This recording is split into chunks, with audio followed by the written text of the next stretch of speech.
Issues that arise at work are often a reflection of problems occurring in the larger society and the tensions that we're seeing out there today.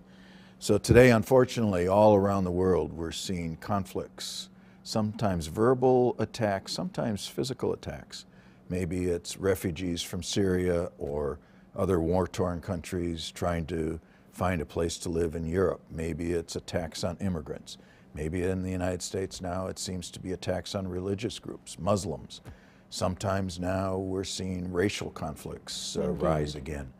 So we thought it would be useful in this course to have a conversation about how these conflicts then affect the workplace and what we've learned over the years about how to address them effectively. And we're fortunate to have a world-class expert here to draw on. I'm talking today with Professor Mary Rowe, a friend and colleague here in the Sloan School. Mary has been the ombudsperson for MIT for 40 years, and she's now taking time to reflect on the lessons she learned from that experience and its implications for how we can move forward. So Mary, thank you for joining us today. My pleasure.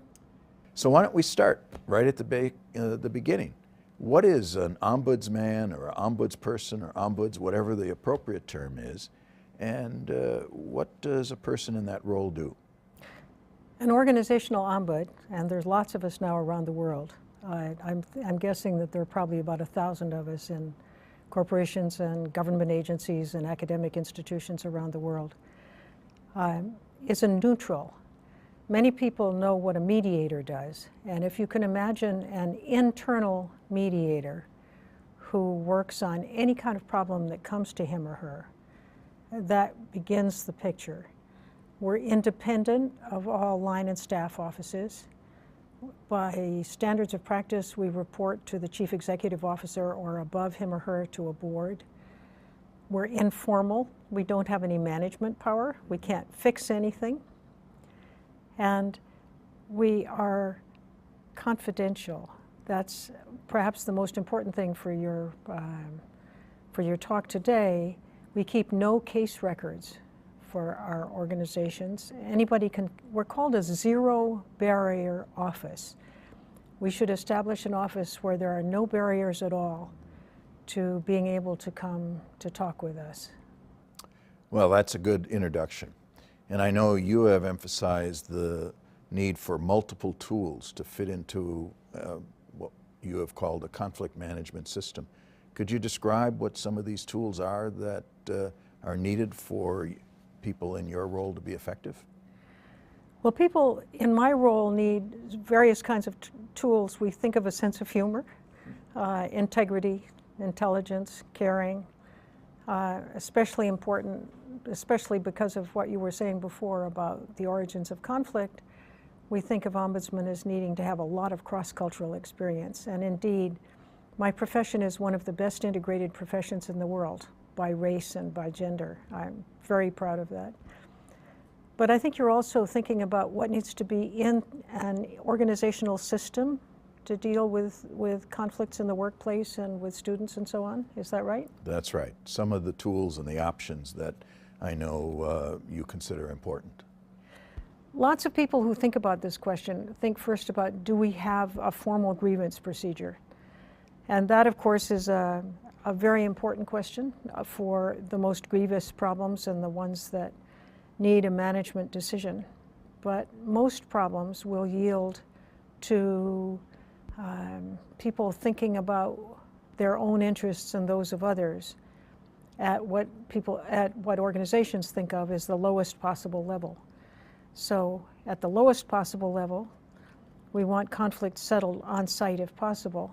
And at the last end of the line, we would think of formal grievance procedures, and then there are lots and lots of steps in between. Mm-hmm. And some of those steps really empower individuals to deal with conflicts more effectively. And I know you have spent a lot of time working to help individuals figure out what options are best for her or for him in addressing these. What would some of those options be? When people think about ombuds, or when they think about taking an ombud's job, they often think about conflict management or as dispute resolution. A given dispute comes and they step in with a magic wand and fix it.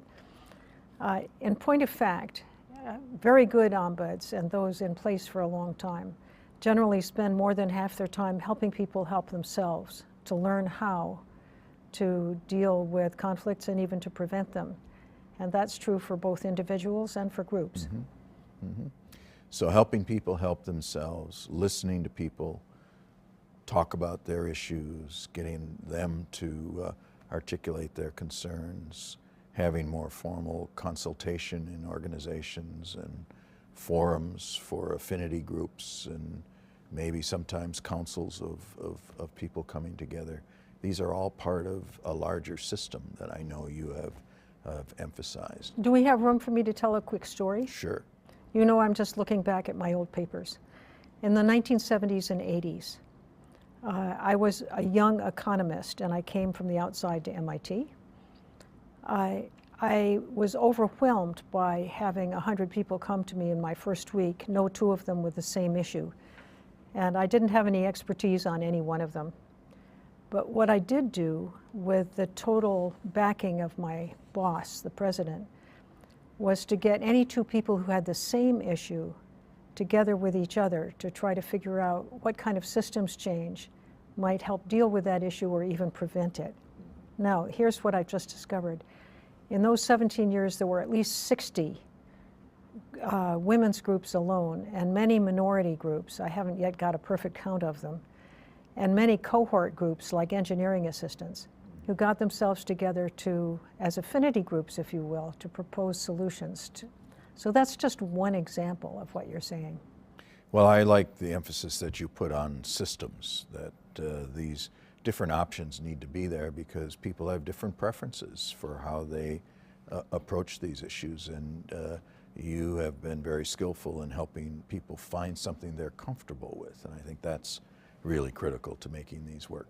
But you've also developed this concept of micro-inequities, and we've heard about micro-aggressions, but you've kind of turned that into ways to deal with these in positive ways.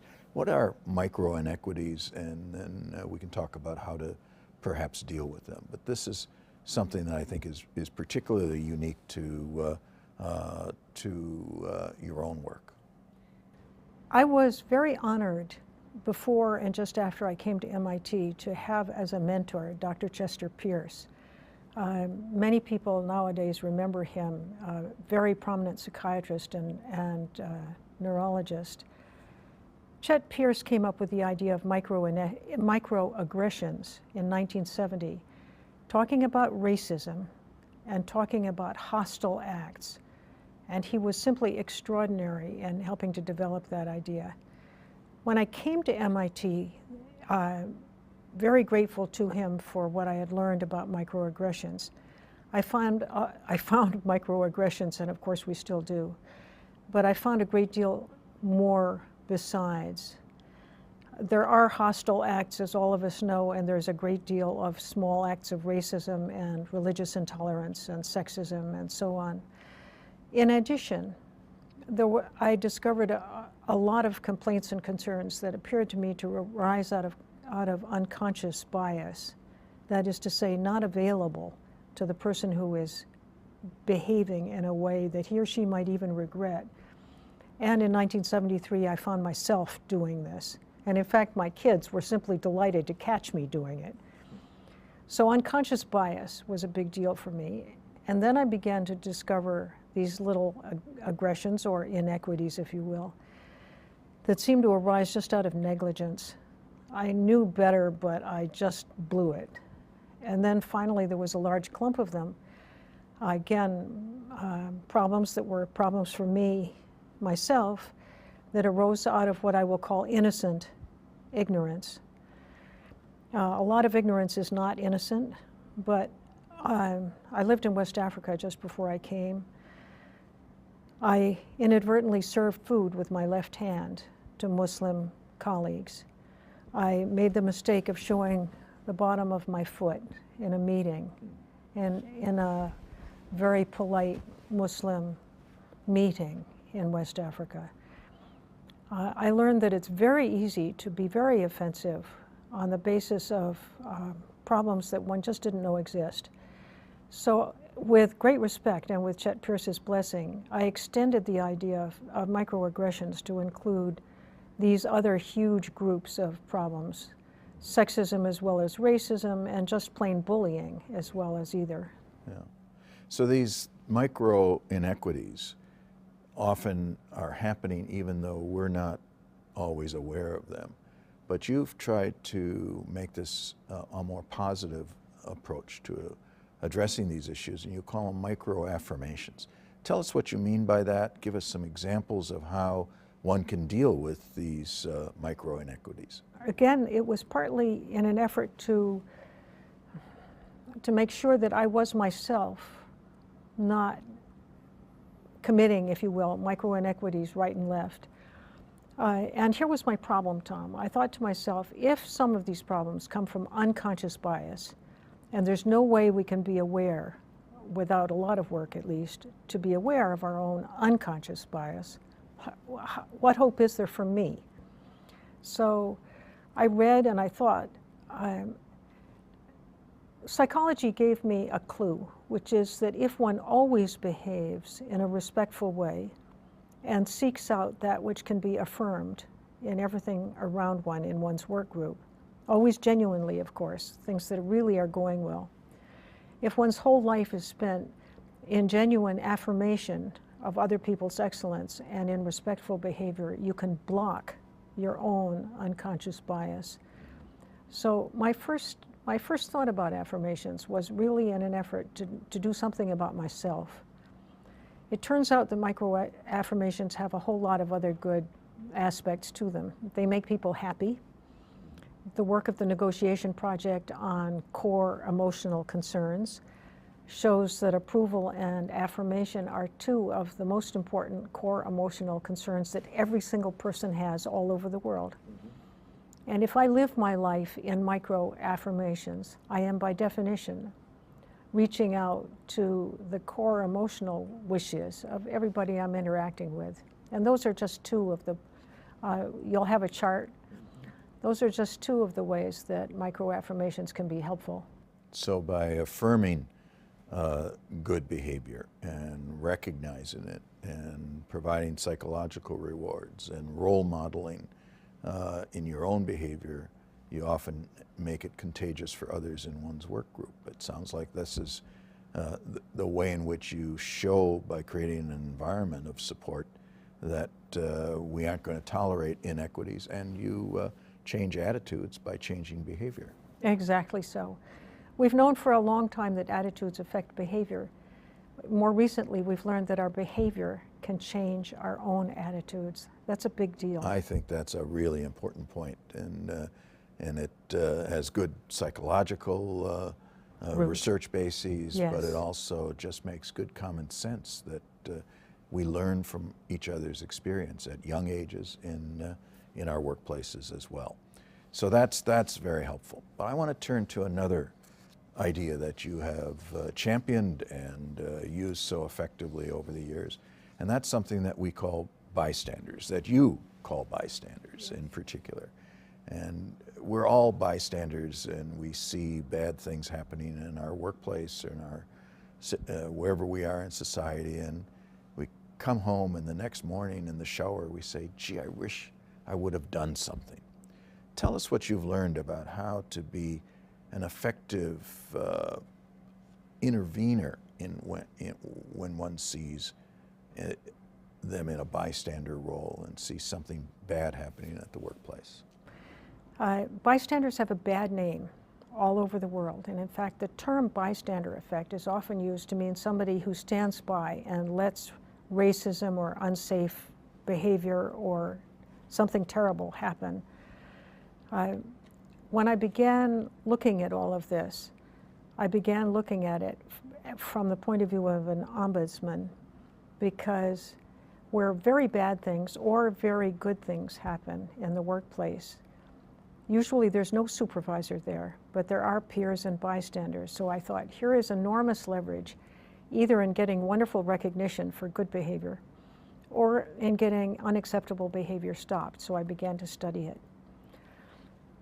First of all, the bystander effects, the so-called bystander effect, it was studied in a very narrow context, and even in that context, it isn't always the case.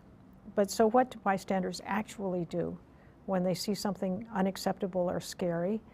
It could be a safety problem, it could be a mistake, it could be an error, or it could be really unacceptable personal behavior or group behavior. Most bystanders funnel very quickly through a great many options, and this is really the point of where I'm coming to. Those who run organizations usually think of bystanders as either doing nothing or reporting immediately to the authorities.